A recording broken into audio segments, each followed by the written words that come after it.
네, 오늘 저희가 함께 깊이 파고 들어볼 자료는요. 한 청취자분께서 보내주신 골로새서 2장입니다. 제목을 그리스도, 지혜와 지식의 보화라고 붙여주셨는데 정말 딱 맞는 제목 같아요. 네, 저도 읽어보고 정말 흥미롭다고 생각했어요. 그렇죠. 이게 그냥 단순한 글이 아니라 뭐라 해도 한 공동체의 운명을 걸고 벌이는 치열한 사상 논쟁, 그 한복판에 뚝 떨어진 느낌이었거든요. 아, 맞아요. 그 긴장감이 그대로 느껴지죠. 네, 간절한 호소도 있고 굉장히 날선 경고도 있고 또 엄청난 선언들이 막 쏟아지고요. 오늘은 이 편지 속에 담긴 그 긴장감의 실체가 뭔지, 저자가 왜 이렇게까지 필사적으로 자기 주장을 하는지 한번 그 속내를 들여다보겠습니다. 네, 시작부터 아주 중요한 포인트를 짚어주셨네요. 이게 그냥 추상적인 신학 논문이 아니라는 거, 위기에 처한 어떤 특정 공동체에게 보내는 긴급한 메시지라는 점이 정말 핵심이죠. 위기라고 보시는군요. 그렇죠. 저자는 지금 이 사람들이 외부에서 들어온 어떤 그럴듯한 사상, 일종의 유행 같은 가르침에 마음이 흔들리고 있다고 본 거예요. 그래서 그들을 붙잡고 격려하면서 동시에 그 길이 아니다 라고 강하게 바로잡으려는 뚜렷한 목적이 있는 거죠. 결국 텍스트 전체를 관통하는 주장은 딱 하나로 모아져요. 그리스도라는 존재 안에 당신들이 찾는 모든 것이 이미 다 있으니까 더 이상 다른 데 기웃거리지 말라는 겁니다. 알겠습니다. 그럼 그 간절함이 어디서부터 시작되는지 저자의 목표부터 한번 살펴보죠. 1절을 보면 굉장히 개인적인 호소로 시작하더라고요.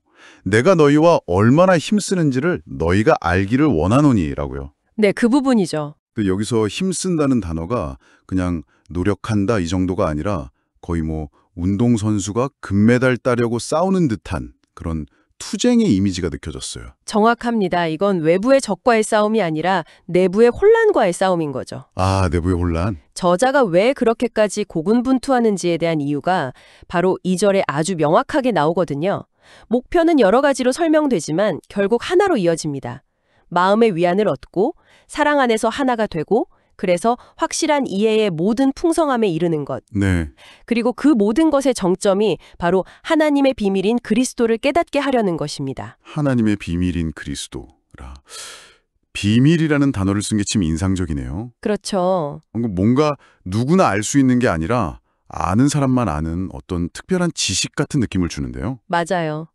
당시 헬라 문화권에서는 수많은 신비 종교들이 우리에게만 전수되는 비밀스러운 지식이 있다면서 사람들을 끌어모았거든요. 아, 그런 배경이 있었군요. 저자는 바로 그 단어를 가져와서 쓰는 겁니다. 하지만 의미는 완전히 뒤집죠. 그들이 말하는 비밀은 소수에게만 감춰진 거지만 여기서 말하는 비밀은 오랫동안 감춰져 있었지만 이제 그리스도를 통해 모두에게 활짝 열린 진리라는 뜻이거든요. 아하. 더 이상 다른 비밀을 찾을 필요가 없게 만드는 최종적인 비밀이라는 거죠. 아하. 바로 그 지점에서 3절에 엄청난 선언이 나오는 거군요. 그 안에는 지혜와 지식의 모든 보화가 감춰져 있느니라. 네. 이건 정말 대단한 주장 아닌가요? 솔직히 모든 지혜와 지식의 보화가 한 사람 안에 감춰져 있다. 이 말은 오늘날 같은 사회에서는 굉장히 배타적으로 들릴 수도 있을 것 같아요. 아주 날카로운 질문입니다. 맞습니다. 이건 대단히 파격적이고 절대적인 선언이죠. 저자도 그걸 알고 있었을 거예요. 그래서 이 말이 왜 필요한지를 4절에서 바로 설명합니다. 아, 바로 뒤에? 네. 내가 이것을 말함은 아무도 교묘한 말로 너희를 속이지 못하게 하려 함이니라고요. 아, 즉, 이 선언은 당시 골로새 교인들을 현혹하던 그 교묘한 말, 그럴듯하게 포장된 철학적 가르침에 대한 직접적인 반박인 셈입니다. 일종의 카운터펀치였군요. 그렇죠.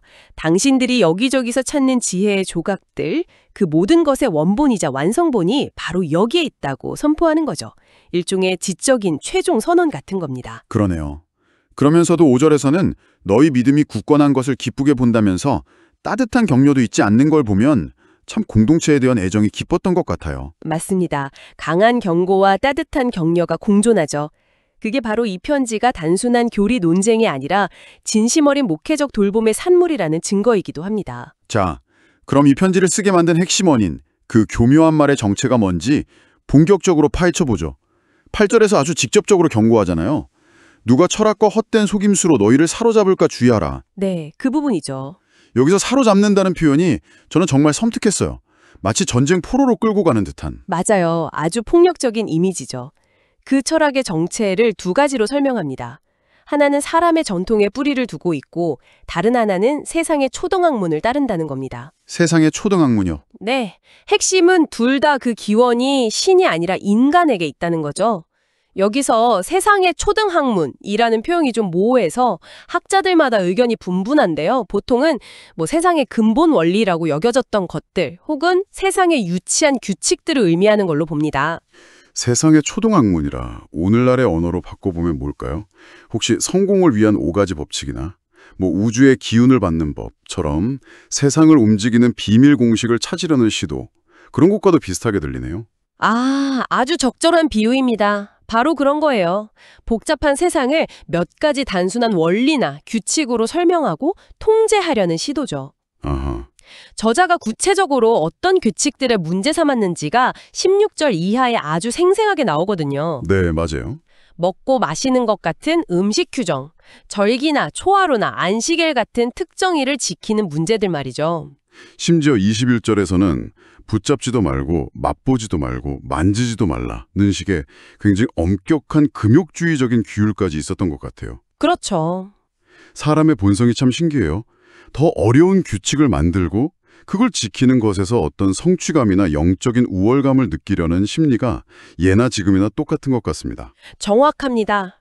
바로 그 지점을 저자가 꿰뚫어보고 비판하는 거예요. 23절을 보면 이런 규칙들이 겉보기에는 자의적 숭배와 겸손과 몸을 괴롭게 하는 데는 지혜 있는 모양을 가졌다고 인정해요. 겉으로는 그럴듯해 보인다는 거네요. 네.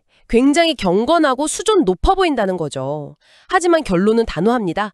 실제로는 육체 따르는 것을 금하는 데는 조금도 유익이 없다고요. 겉모습만 그렇듯할 뿐 아무 힘이 없다. 그렇죠. 내면의 근본적인 문제는 전혀 해결하지 못한다는 겁니다. 18절에 나오는 꾸며낸 겸손과 천사숭배라는 경고도 흥미로워요. 단순히 율법적인 규칙뿐만 아니라 어떤 신비주의적인 체험을 중시하는 흐름도 있었던 것 같네요. 맞습니다. 내가 환상을 봤다, 내가 천사에게서 직접 계시를 받았다, 이런 식으로요. 네네. 저자는 그런 사람들이 그 본 것에 의지하여 그 육신의 생각을 따라 헛되이 과장한다고 아주 날카롭게 지적하죠. 결국 그 모든 문제들, 엄격한 규칙, 신비주의, 철학적 사변, 그 뿌리가 다 그리스도라는 머리에 단단히 붙어있지 않다는 게 문제의 핵심이라고 보는 겁니다. 그리고 저자는 이런 것들을 17절에서 한마디로 딱 정리해버리죠. 뭐라고 하죠? 이것들은 장래일의 그림자이나 몸은 그리스도의 것이라고요. 그림자와 실체, 이 비유 정말 강력하네요. 네, 이 비유는 오늘날에도 너무나 유효합니다. 마치 소셜미디어에서 완벽해 보이는 라이프스타일을 쫓는 게 그림자를 쫓는 것과 같아요. 멋진 여행사진, 비싼 레스토랑, 화려한 인맥들, 그런 게 행복의 실체처럼 보이지만 사실은 그림자에 불과할 수 있거든요. 그렇죠. 수많은 좋아요가 내면의 공허함을 채워주지는 못하는 것처럼요. 저자는 바로 그 실체, 본질에 집중하라고 말하는 겁니다. 그림자 놀이는 이제 그만하라는 거죠. 이 모든 경고를 듣고 보니 이것도 안 되고 저것도 안 된다는 말만 하는 것처럼 들릴 수도 있겠어요. 그림자를 좇지 말라는 건 알겠는데 그럼 저자가 제시하는 그 실체라는 건 대체 뭔가요? 물론입니다. 이 텍스트의 진짜 힘은 비판이 아니라 대안에 있거든요. 저자는 하지 말라고 경고하는 데서 그치지 않고 그들이 이미 소유한 놀라운 현실을 일깨워주죠. 바로 그리스도 안에서의 충만함입니다. 충만함이요? 네, 6절과 7절에서 그 대안이 시작되죠. 너희가 그리스도 예수를 주로 받았으니 그 안에서 행하되 그 안에 뿌리를 바꾸며 세움을 받으라고요. 왜 그 헛된 철학이나 그림자를 따를 필요가 없는가? 그 대답이 바로 충만함이라는 거군요. 바로 그겁니다. 그 논리의 정점이 9절과 10절에 나와요.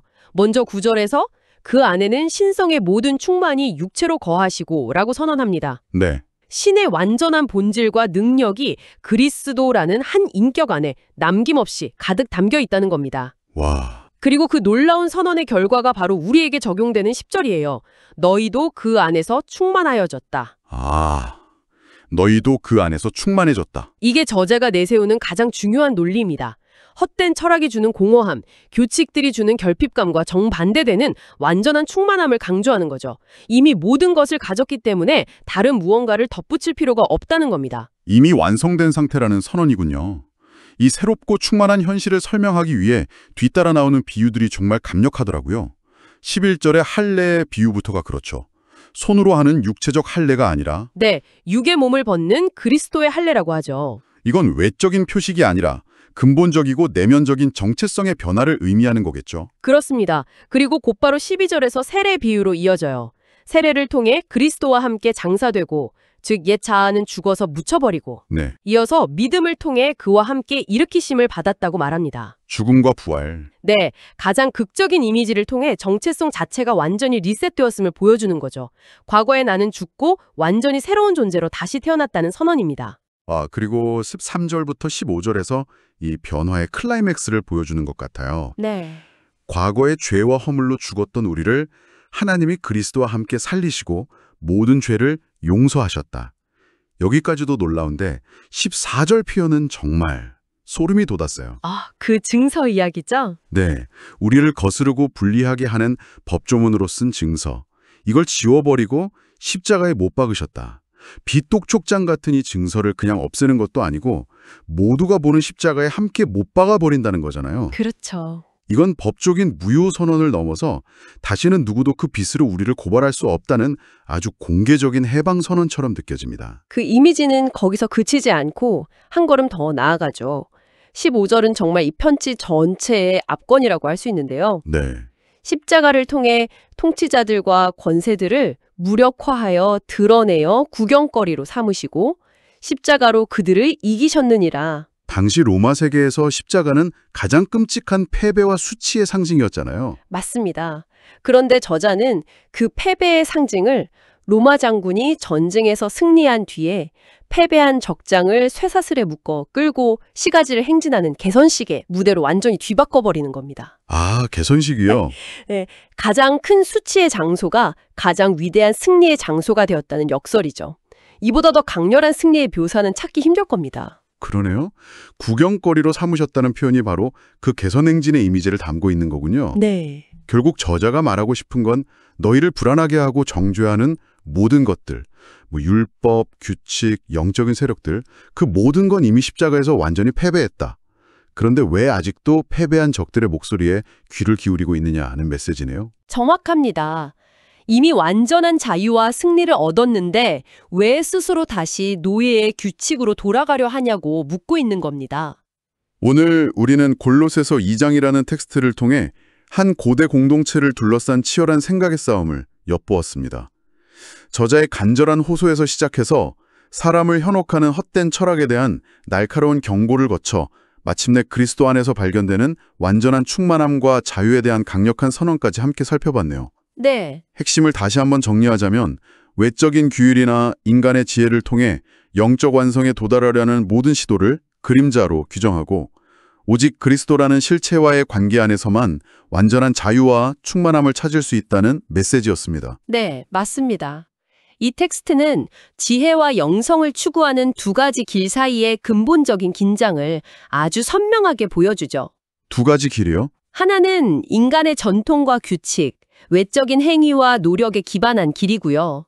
다른 하나는 저자가 모든 보화가 감추어진 비밀이라고 묘사하는 그리스도라는 존재에게 전적으로 의존하고 집중하는 길이죠. 저자는 전자는 결국 우리를 공허하게 만드는 그림자일 뿐이며 후자만이 진정한 실체이자 우리를 충만하게 하는 길이라고 강력하게 주장하고 있는 겁니다. 마지막으로 아까 나눴던 이야기가 계속 마음에 남네요.